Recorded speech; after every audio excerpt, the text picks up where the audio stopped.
नमस्कार, प्रणाम। बरुतनी एकादशी 4 मई को है, दिन शनिवार है। उसी बरुतनी एकादशी का मैं कथा सुना रही हूँ। आप लोग सब कोई सुनिए और वीडियो को पूरा देखिए।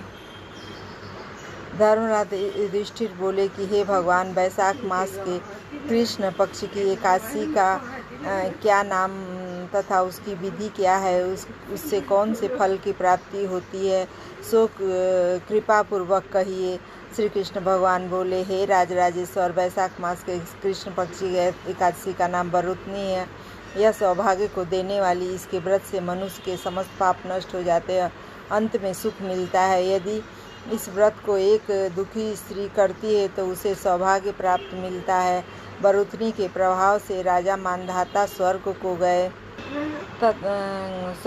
गया। इसी प्रकार धुंधु मार आदि भी स्वर्ग को गए। बरुतनी एकादशी के व्रत का फल 10 सहस्त्र वर्ष तपस्या करने के फल के बराबर। कुरुक्षेत्र में सूर्य ग्रहण के समय जो एक बार स्वर्ण दान करने से फल मिलता है, वही फल बरुतनी एकादशी के व्रत करने से मिलता है। बरुतनी एकादशी के व्रत से मनुष्य इस लोक और परलोक दोनों में सुख प्राप्त करते हैं और अंत में स्वर्ग को जाते हैं। हे राजनी, के इस एकादशी का व्रत करने से मनुष्य को इस लोक में सुख और परलोक में मुक्ति मिलती है। शास्त्रों में कहा गया है कि हाथी का दान घोड़े के दान से अधिक उत्तम है और हाथी के दान से भूमि का दान उत्तम है। उससे उत्तम तिलों का दान है। तिल से स्वर्ण दान से अन्न दान श्रेष्ठ है। संसार में अन्न दान के बराबर कोई भी दान नहीं है। अन्न दान से पितृ देवता, मनुष्य आदि सब तृप्त हो जाते हैं। शास्त्रों में कन्यादान इसके बराबर माना गया है। बरुतनी एकादशी के व्रत कन्यादान का फल मिलता है। जो मनुष्य लोभ वश में होकर कन्या का धन लेते हैं, वे प्रलय के अंत तक नरक में पड़े रहते हैं या उनको अगले जन्म में बिलाव का जन्म ग्रहण करना पड़ता है। जो मनुष्य प्रेम से व यज्ञ सहित कन्यादान करते हैं, उनके पुण्य को चित्रगुप्त भी लिखने में असमर्थ हो जाते हैं। जो मनुष्य इस बरुतनी एकादशी का व्रत करते हैं, उनको कन्यादान का फल मिलता है। बरुतनी एकादशी का व्रत करने वाले को दशमी के दिन से निम्नलिखित 10 वस्त्रों को त्याग कर देना चाहिए। कांसे के बर्तन में भोजन करना, दूसरा मांस, मसूर की दाल, चना, 5 कोदो, शाक, मधु, शहद, दूसरे का अन्न व नवमी दूसरी बार भोजन करना, 10वीं स्त्री संग या अन्य किसी के साथ मैथुन करना।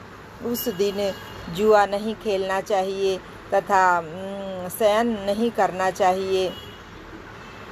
उस दिन पान खाना, दातून करना, दूसरे की निंदा करना तथा चुगली करना और पापियों के साथ बातचीत भी नहीं करनी चाहिए। उस दिन क्रोध करना, झूठ बोलना त्याग देना चाहिए। इस व्रत में नमक, तेल तथा अन्न वर्जित है। राजन, जो मनुष्य इस एकादशी का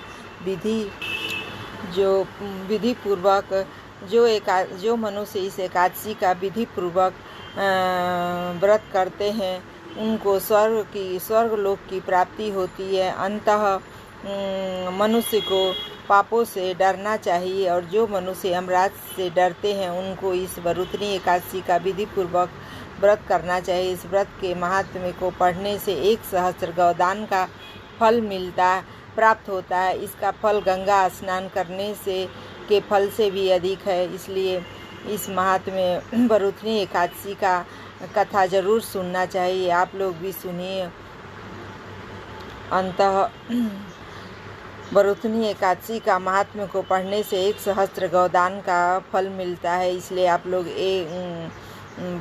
बरुतनी एकादशी का महात्म्य कहानी सुनिए और दूसरे को सुनाइए और शेयर कीजिए।